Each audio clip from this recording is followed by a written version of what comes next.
Assalamualaikum warahmatullahi wabarakatuh. Om Swastiastu, Salam, salam kebajikan, Namo Buddhaya.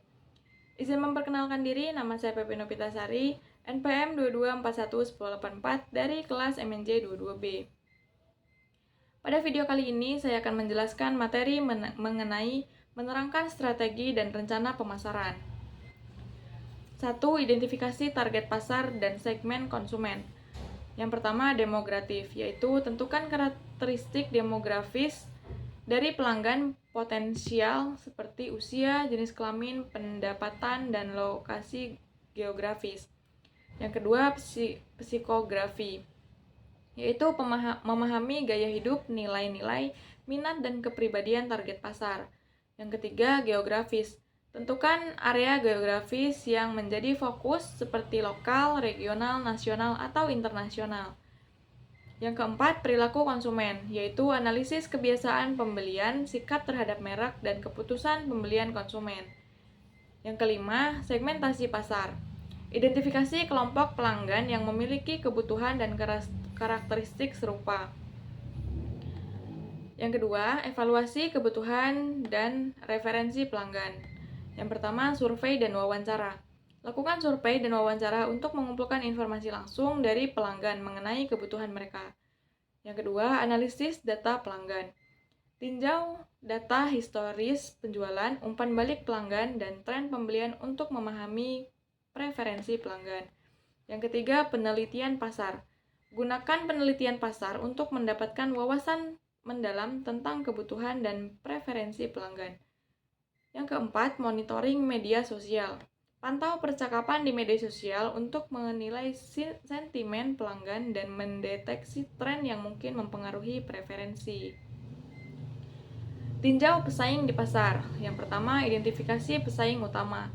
Tentukan pesaing utama dalam industri atau pasar yang serupa.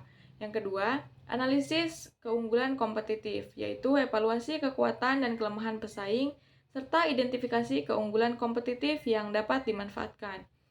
Yang ketiga, strategi pesaing. Tinjau strategi pemasaran, harga, dan distribusi pesaing. Yang keempat, pelanggan pesaing. Identifikasi pelanggan pesaing dan pelajari mengapa mereka memilih produk atau layanan pesaing. Yang kelima, inovasi dan perkembangan. Amati inovasi terbaru, perubahan dalam lini produk, dan pengembangan lainnya di kalangan pesaing. Yang keenam, analisis SWOT pesaing. Buat analisis SWOT, strength, weakness, opportunities, threats untuk setiap pesaing utama. Tetapkan tujuan pemasaran yang smart. Yang pertama, spesifik.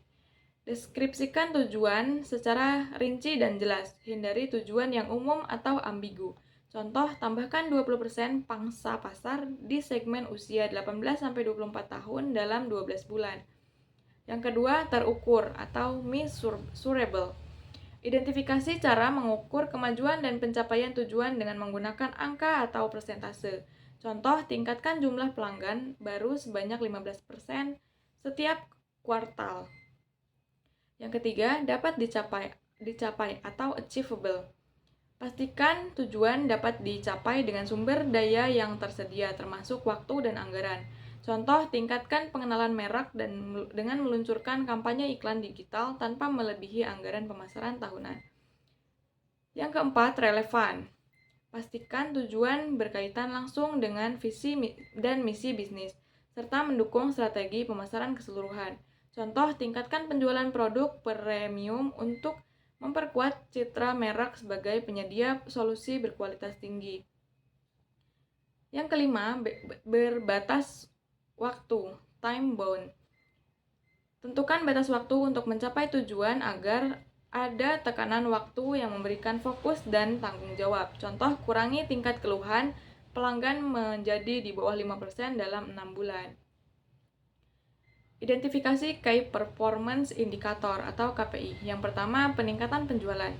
Total penjualan, total pelanggan, atau penjualan per kuartal. Yang kedua, pangsa pasar. Persentase pangsa pasar di pasar target atau segmen tertentu. Yang ketiga, konversi. Tingkat konversi dari prospek menjadi pelanggan aktif. Yang keempat, loyalitas pelanggan. retensi pelanggan, nilai seumur hidup pelanggan atau tingkat kepuasan pelanggan. Yang kelima, kesadaran merek. Tingkat kesadaran merek, pengenalan merek di kalangan target pasar. Selanjutnya, interaksi media sosial. Jumlah pengikut, retweet, like, atau komentar di platform media sosial. Selanjutnya, kampanye pemasaran. Keberhasilan kampanye iklan, tingkat respon, dan ROI kampanye. Selanjutnya, kualitas prospek. Tingkat konversi dari prospek menjadi pelanggan. Selanjutnya, cost per acquisition, biaya untuk mendapatkan setiap pelanggan baru. Selanjutnya, tingkat pengembalian investasi atau ROI. ROI dari setiap kampanye pemasaran atau seluruh program pemasaran. Tentukan posisi merek Anda di pasar. Yang pertama, penentuan sasaran pasar. Pilih segmen pasar yang ingin Anda targetkan berdasarkan karakteristik dan kebutuhan pelanggan. Yang kedua, analisis pesaing. Tinjau posisi pesaing utama dan tentukan di mana Anda ingin berada dalam hubungan dengan mereka. Selanjutnya, pernyataan posisi. Buat pernyataan yang jelas dan konsisten mengenai posisi merek Anda yang dapat memandu seluruh strategi pemasaran. Contoh pernyataan posisi, merek kami adalah penyediaan solusi inovatif untuk kebutuhan pelanggan yang membedakan dari melalui keunggulan kompetitif. Identifikasi nilai unik dan keunggulan kompetitif. Nilai unik, identifikasi elemen yang membuat merek Anda unik dan menarik bagi pelanggan. Contoh nilai unik, desain produk yang inovatif, layanan pelanggan yang ramah, atau harga yang bersaing. Yang kedua, keunggulan kompetitif. Tentukan faktor atau fitur yang membuat produk atau layanan Anda lebih baik dari pesaing. Contoh keunggulan kompetitif, teknologi terdepan, kualitas produk yang superior, atau jaringan distribusi yang efisien. Selanjutnya, analisis SWOT, evaluasi kekuatan strength dan kelemahan weakness internal secara peluang opportunities dan ancaman trends eksternal. Contoh keunggulan kompetitif berdasarkan SWOT memiliki tim pengembangan produk yang sangat terampil, tetapi mungkin perlu meningkatkan visibilitas merek di pasar. Selanjutnya, tawaran nilai. Deskripsikan dengan jelas manfaat dan nilai yang diberikan kepada pelanggan.